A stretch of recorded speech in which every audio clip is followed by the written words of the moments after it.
Rasulullah meninggal, Bu, alun dikubur oleh sebelum ada pengganti Rasulullah. Begitu pentingnya pemimpin itu. Kalau di kaum daku, Pak, alun dikuburnya itu, Pak. Kalau alun salim, Pak, baju. Ya begitu, Pak. Begitu pentingnya seorang pemimpin ini. Makanya tidak bisa main-main. Rasulullah belum dikubur sebelum ada penggantinya. Sehingga waktu itu terpilihlah Abu Bakar sebagai penggantinya. Jadi tidak boleh kita memilih pemimpin yang dia senang mempermainkan agama.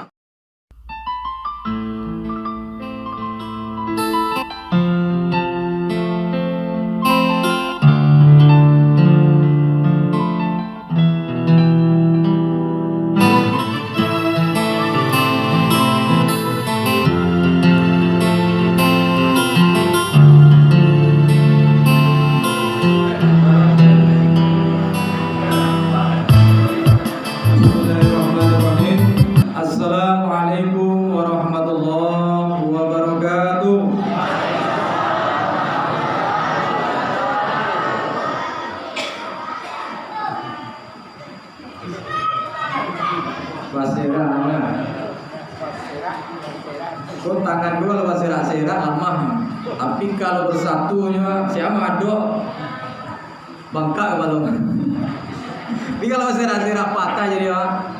Apa ulang sekali lagi. Assalamualaikum warahmatullahi wabarakatuh.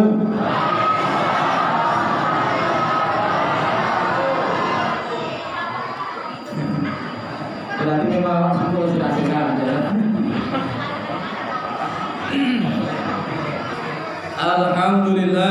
Alhamdulillahirabbil alamin wal aqibatu lil muttaqin wassalatu wassalamu ala asrafil anbiya'i wal mursalin wa ala alihi wa man tabi'ahum bi ihsan ila yaumiddin.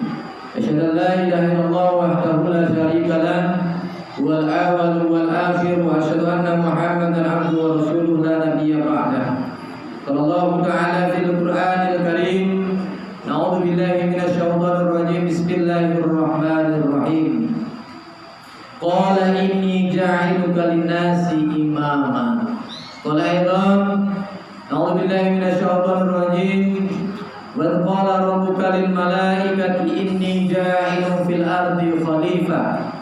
Qalu ataj'alu fiha may yufsidu fiha wa yasfiku dima' wa nahnu nusabbihu bihamdika wa nuqaddisu lak. Qala inni a'lamu ma la ta'lamun. Shadaqallahul azim.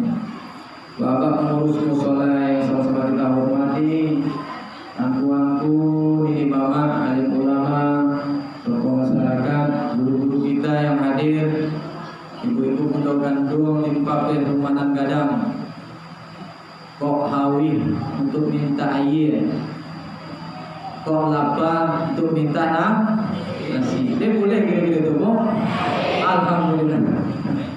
Adik-adik yang hadir pada kesempatan ini yang dirahmati Allah Subhanahu wa taala.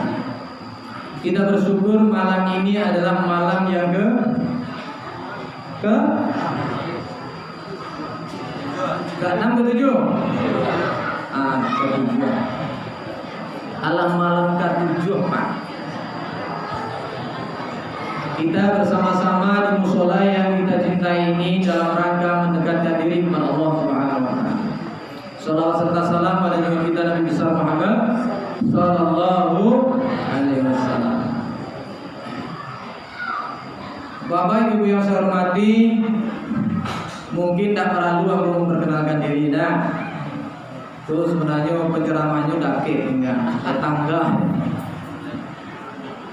Ampun diagi judul samu pengurus. Waktu itu dihubungi sama Ustaz Ipon masalah kepemimpinan. Lebih tepatnya adalah kepemimpinan dalam Islam. Nah, apa sebenarnya itu pemimpin? Nah, bagaimana untuk kita memilih pemimpin? Apa karakter yang harus dipunyai oleh seorang pemimpin? Masalah pemimpin ini kalau dalam Islam ada 8 yang berarti pemimpin. Apa itu? Yang pertama adalah bermakna imam. Ayat ini yang kita baca tadi. Qala inni ja'iluka linnasi imama. Imam itu pemimpin. Jadi kalau memilih imam itu ada syarat-syaratnya. Tapi kalau makmum semuanya boleh jadi makmum. Makanya jadi imam itu ada ciri-cirinya. Yang kedua, khalifah. Jadi kata-kata khalifah ini bermakna pemimpin. Bahkan khalifatu fil ard yang di dalam surat Al-Baqarah ayat 30 yang kita baca tadi, sebenarnya khalifah atau seorang pemimpin itu adalah wakil Tuhan. Coba bayangkan Pak, pemimpin itu wakil Tuhan. Bahkan kita secara umum manusia ini adalah wakil Tuhan.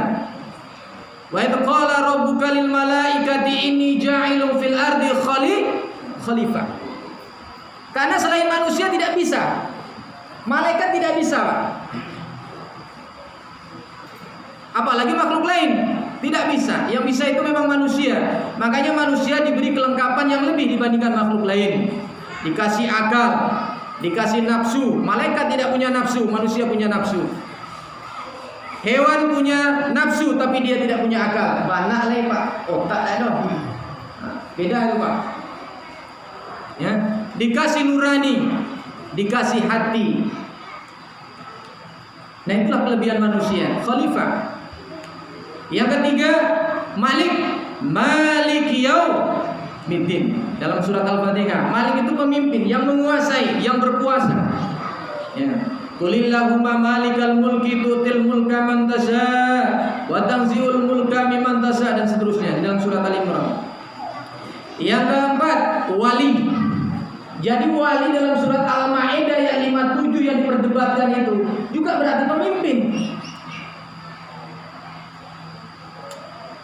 Wali-wali Allah berarti kekasih-kekasih Allah, juga bermakna pemimpin-pemimpin yang menjadi wakil Allah Subhanahu wa taala. Selanjutnya ra'in. Qulubukum ra'in wa mas'ulun an ra'iyati. Setiap kita adalah pemimpin dan bertanggung jawab terhadap yang dipimpinnya. Ada sultan, ada ulil amri dan seterusnya. Ada 8 Pak. Bu, awak dulu memilih calon suami awak. Le pilih-pilih atau langsung terima aja Bu? Bu, disaring dulu atau langsung awak terima selah? Langsung terima?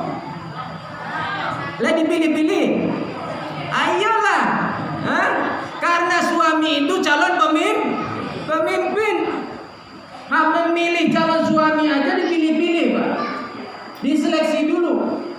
Begitu juga kita memilih istri kita, karena istri adalah calon pemimpin yang mengatur rumah tangga kita. Kita pilih juga.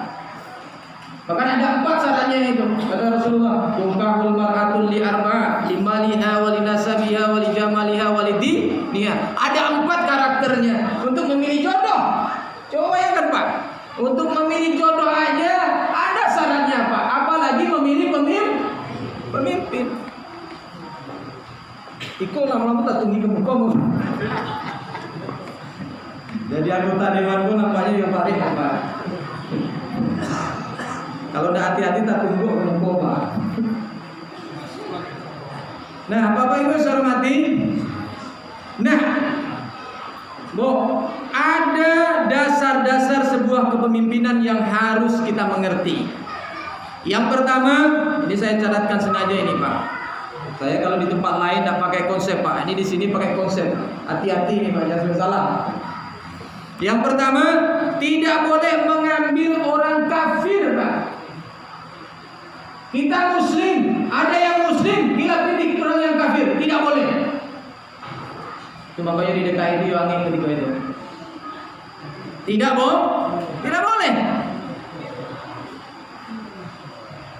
Apa ayatnya? Lihat nanti dalam surat An-Nisa ayat 144. Yang kedua, tidak boleh mengambil pemimpin orang-orang yang mempermainkan Islam, nyoleh Islam tapi mempermainkan Islam. Yuk kare kalau masalah kepemimpinan Bapak, tidak bisa main-main. Karena masalah kepemimpinan ini masalah yang sangat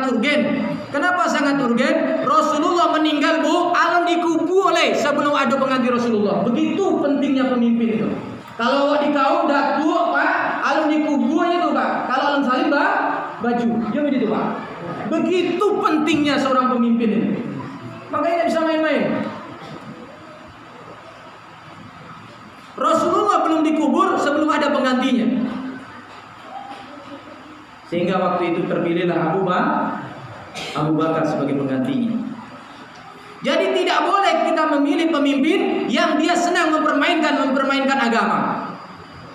Tidak perlu sapi namanya gini Pak, tapi kini di pusat Pak, ala banyak orang yang mempermainkan agama. Di otak-atik agama Pak. Ini lagi yang ini gini Pak. Ya, ambo buka segentek ketua PBNU pusat Pak. Mempermain-mainkan agama. Akidah tidak penting katanya. Akidah tidak perlu diajarkan ke sekolah-sekolah umum, cukup 2 tatap muka saja. SD 2 tatap muka, SMP 2 kali tatap muka, SMA atau SLTA sederajat. Perguruan tinggi hanya cukup 2 tatap muka saja, kecuali yang memang jurusan agama. Coba bayangkan itu Pak. Katanya masalah akidah ini merusak sehingga pemikirannya menjadi seorang teroris. Alhamdulillah gara-gara bom kemarin. Ini kan mempermain-mainkan agama ini Pak. Padahal akidah adalah dasar, fondasi. Seorang yang seperti ini tidak bisa jadikan pemimpin, rusak negara ini. Kuyo gak karek buah. Kalian apa Bu? Rusak negara ini kalau mempermain-mainkan agama. Ulama jadi sasaran tembak sekarang ini. Yang menentang pemerintah kacau. Memilih pemimpin yang ahli. Kata Rasulullah, "Idza wusidal amru ila ghairi ahliha fantadhir sa'ah." Apabila kita memilih pemimpin yang tidak ahlinya, tunggulah kehancurannya. Tunggu kehancurannya, Bu. Salah memilih pemimpin 5 tahun rusak, Pak. Dan efek rusaknya itu bukan hanya 5 tahun, tetapi boleh jadi nanti 10 tahun, bisa jadi sampai 20 tahun yang akan datang. Kenapa? Efek dari sebuah penguasa. Maka pilihlah pemimpin yang punya ahli, yang sesuai dengan keahliannya. Yang keempat, harus diterima, dicintai dan mencintai rakyatnya. Ya jelas, apalagi sekarang Bapak Ibu hormati, kita diberikan kekuasaan penuh. Kekuasaan penuh untuk memilih. Coba bayangkan Bu, sekarang kekuasaan itu di tangan kita. Mau siapa calon pemimpin kita, itu di tangan kita, di bilik suara. Mau A, mau B, mau C, mau D, mau seperti apa, kitalah yang punya kekuasaan. Jangan sampai nanti Pak terpilih, awak menyalahan Pak. Kan banyak itu yang terjadi Pak.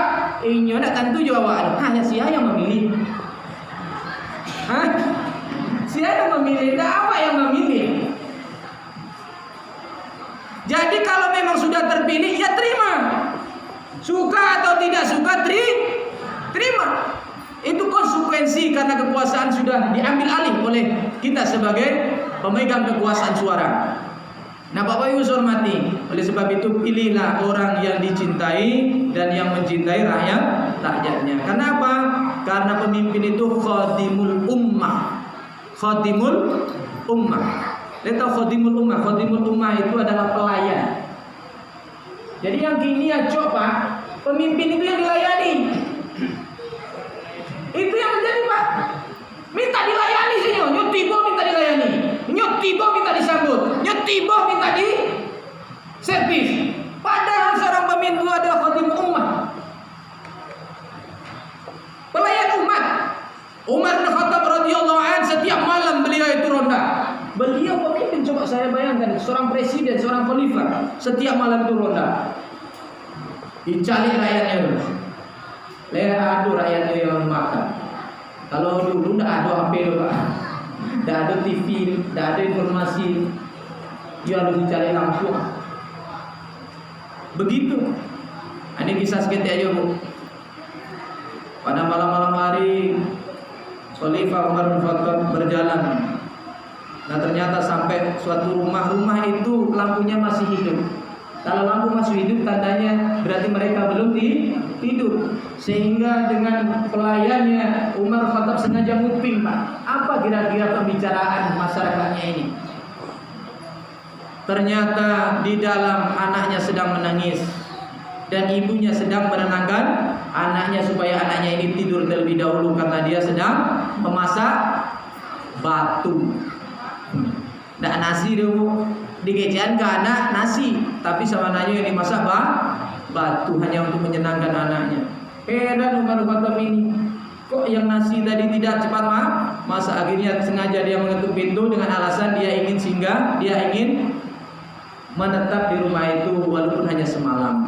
Itu alasannya karena dia seorang musafir. Ustaz, berarti nyo tak tahu Jo Umar? Tidak tahu dong. Dulu tak zaman televisi Pak, Jo presiden tak kantu je Pak. Tak sama Jo gini dong.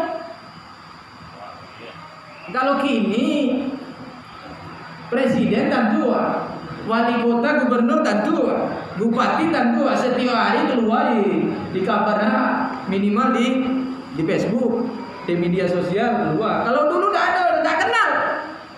Sehingga didengarlah sudah masuk ke rumah didengar. Sehingga diberanikanlah bertanya, Bu, sabananya yang dimasak, Bu. Mbak kok tidak masak saja tadi? Wahai Bapak, saya memasak ini hanya untuk menenangkan anak-anakku. Ketahuilah sebenarnya yang saya masak ini hanya sebuah batu. Mendengar itu menggeletik, ternyata masih ada rakyatku yang belum makan. Akhirnya apa? Dia permisi membawa pelayannya untuk pergi ke Bulog, Bu. Tempat penyimpanan harta, tempat penyimpanan beras, gandum kalau ada waktu. Dibawa semuanya, pokoknya cukup satu karung. Ketika itu pelayannya mengatakan, wahai Umar, biar saya yang mengangkat, wahai Umar. Tidak mungkin kau yang mengangkat. Apa kata Umar? Ini dosa-dosaku, saya lah yang akan menanggungnya. Coba bayangkan Pak, ini panggu surang Pak. Ini panggu surang Pak. Tiba di sinan, kece ibu tuh, onde ya Allah, bersyukur mana ya Pak. Kecenya, kalau seandainya Umar kau mirip Tuhan, tentu bahagia, tentu makmur rakyat gua. Padahal yang dikejar itu Umar kan. Coba yang teman. Umar sendirilah yang memasak. Kalau itu ibu silakan istirahatkan, saya yang memasakkan. Coba bayangkan itu. Umar seorang yang memasak dulu. Udah masak nasi, udah masak semuanya, baru dibangunkan lagi ibunya. Wahai ibu, nasi sudah masak, semuanya sudah masak. Silakan bangunkan anak-anaknya. Oh ya Allah Subhanahu. Nah inilah yang kita harapkan Bapak Ibu hormati. Khadimul umat. Selanjutnya mendahulukan kepentingan umat. Mendahulukan kepentingan umat.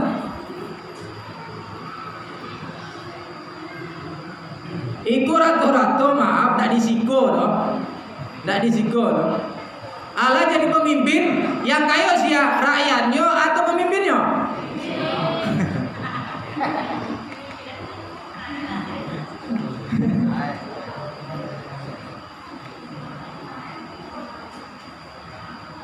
Nah ini Bapak Ibu hormati, mendahulukan kepentingan umat. Nah ini yang kita harapkan. Ya. Bukan berarti kita tidak boleh memilih pemimpin yang kaya, bukan. Kalau bisa pilihlah pemimpin yang kaya. Ya. Tapi setelah dia menjadi pemimpin, jangan hanya menimbun uang untuk kekayaan pribadi. Ya. Nah, Bapak Ibu hormati. Selanjutnya karakter. Nah, karakter pemimpinan apa yang harus kita pilih? Yang pertama Pak, sidik, jujur. Pak, sekarang itu untuk mencari orang pintar banyak Pak. Banyak orang pintar sekarang. Yang doktor, yang profesor banyak Pak. Yang para ahli banyak.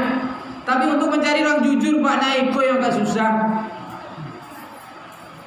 Mangga kok negara aku mendidik saya tahu karena memang banyak orang gak jujur. Maaf Pak, Indonesia ini adalah negara, adalah bangsa yang tanah airnya, yang sumber daya alamnya terhebat hebat di dunia Pak. Nomor 3 kalau tidak salah. Di dunia ini hanya 3 yang sumber daya alamnya itu sebagus Indonesia.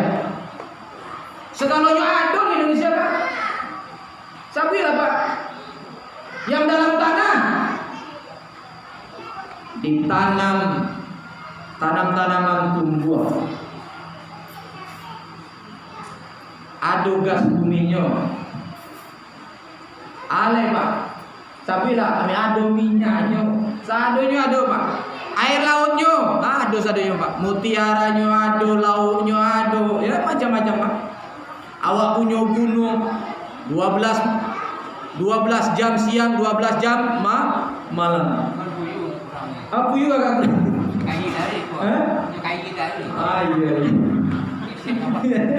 Buyu ya. Ambil deh. Dah induknya diambil ya. Anak-anaknya diambil.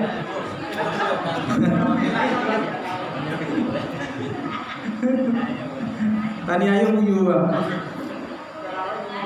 Nah itu masalahnya Pak. Mana kok gini? Mulai habis. Nah itu. Nyo makan udah habis katanya. Apa esok keturunan awak tu tak tantu ya. Hilang cie-cie.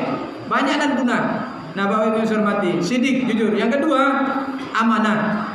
Amanah dapat dipercaya. Memang susah ini. Wala takhunu amanatikum. Jangan pernah sekali mengkhianati amanah-amanah yang diberikan kepada kamu. Amanah. Dipercaya. Yang ketiga, tabligh, menyampaikan, tidak menyembunyikan, transparan. Ya. Kalau benar katakan benar, kalau salah katakan salah. Ya. Menyampaikan informasi yang benar, tidak ada yang ditutup-tutupi, ya, tidak ada yang disembunyi-sembunyikan. Ya. Kalau ada anggaran, ya transparan. Kalau ada, sama-sama gue. Kalau tidak ada, ya beriuran. Nah, itu kira-kira transparan. Menyampaikan yang patut disampaikan, tidak menyampaikan yang patut tidak disampaikan. Yang 4, fatonah, cerdas. Seorang pemimpin itu memang harus cerdas. Nah, Bapak Ibu saya hormati, bagaimana kita mengelola orang-orang yang cerdas sementara kita tidak cerdas?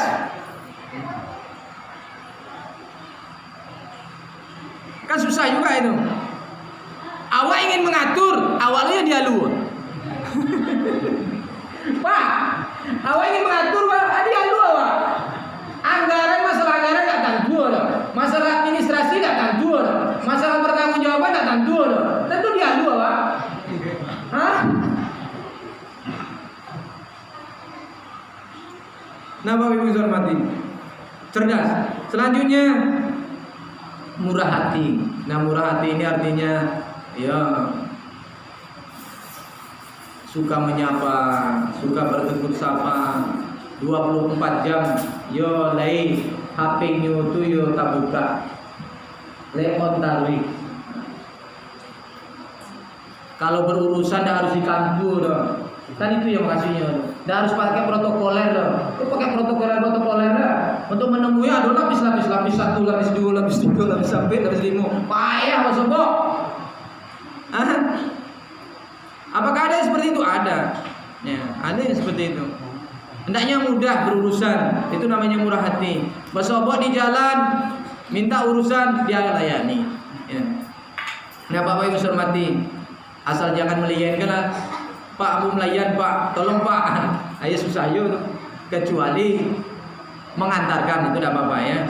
Tapi kalau suruh menjawab melayan susah yuk.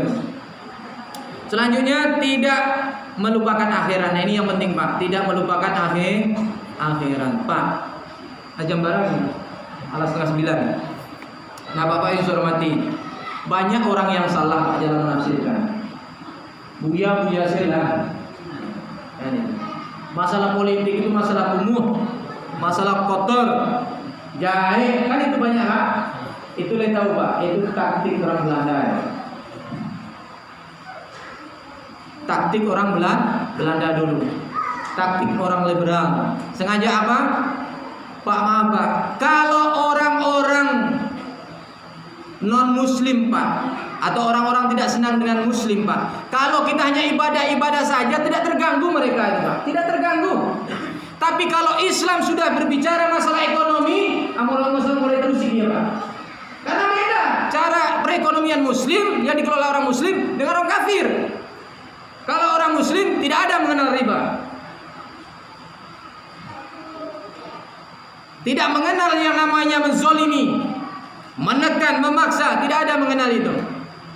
Makanya dia khawatir kalau masalah berbicara ekonomi dia mulai terusik. Kenapa? Khawatir perekonomian dunia ini dikuasai oleh orang Muslim. Khawatir mereka, Pak. Yang pertama, kalau sudah berbicara masalah politik, masalah kekuasaan, terancam mereka. Makanya maaf, Habib Rizik jadi sasaran. Kenapa? Berbicara masalah politik. Abdul Somad berbicara masalah politik. Tapi kalau berbicara masalah ibadah-ibadah, tidak masalah, Pak. Awak kan kangen dah, Pak. Lihatlah Turki sekarang, yang presidennya adalah Erdogan. Sekarang presiden Eropa yang sangat fenomenal sekarang ini, Turki. Dulu, Pak, Turki itu di zaman kekhalifahan dulu terkenal dengan Turki Utsmani. Kekhilafan yang terakhir itu di Turki Utsmani. Tapi setelah itu hancur menjadi negara sekuler. Azan tidak boleh, ya, Pak. Coba bayangkan dari negara khilafah menjadi negara sekuler, azan tidak boleh, ya, pakai ini. Coba bayangkan, Pak. Azan tidak boleh. Pakai jilbab saya tidak boleh. Naudzubillah, semua naudzubillah. Artinya apa? Indonesia tidak tertutup kemungkinan akan seperti itu, Pak. Tidak tertutup kemungkinan. Coba bayangkan, Turki seperti itu, Spanyol. Spanyol itu dulu adalah negara Islam. Masa Abbasiyah. Itu sejarah itu, Pak. Makanya mereka khawatir, Pak, takut kalau seandainya Islam itu bangkit kembali. Takut dia, Pak. Karena ada sebuah hadis, nanti Islam itu akan bersinar dari negara timur. Itu orang memprediksi itu Indonesia. Kenapa? Indonesia adalah negara yang mayoritas penduduknya bahkan umat Islam yang terbesar di dunia. Khawatir mereka, Pak. Khawatir kalau seandainya Indonesia ini dipimpin oleh orang yang pas, maju, Pak. Sabanta kayo, Pak. Yakin tak, Pak? Pada masa Abbasiyah siapa pemimpinnya hanya 2 tahun? Umar bin Abdul Aziz, Pak. 2 tahun hanya memimpin, makmur, Pak. Kenapa?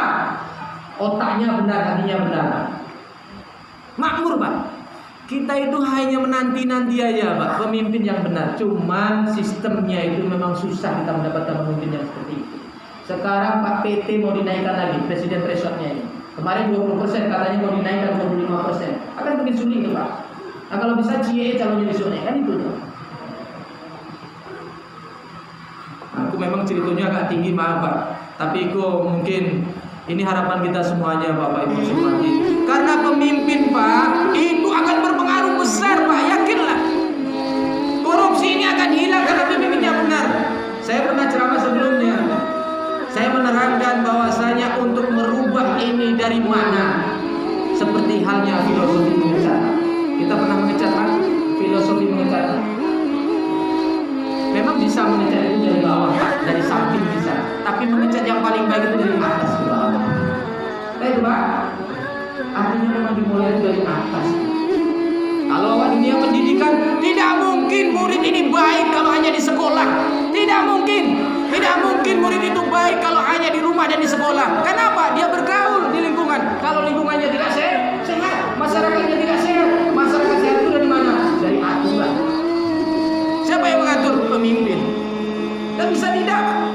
Makanya kepemimpinan itu akan menyebabkan negara bangsa itu sehat. Bangsa yang sehat dari masyarakat yang sehat. Masyarakat yang sehat dari keluarganya yang sehat. Mungkin itu, Bu, yang perlu kita sampaikan.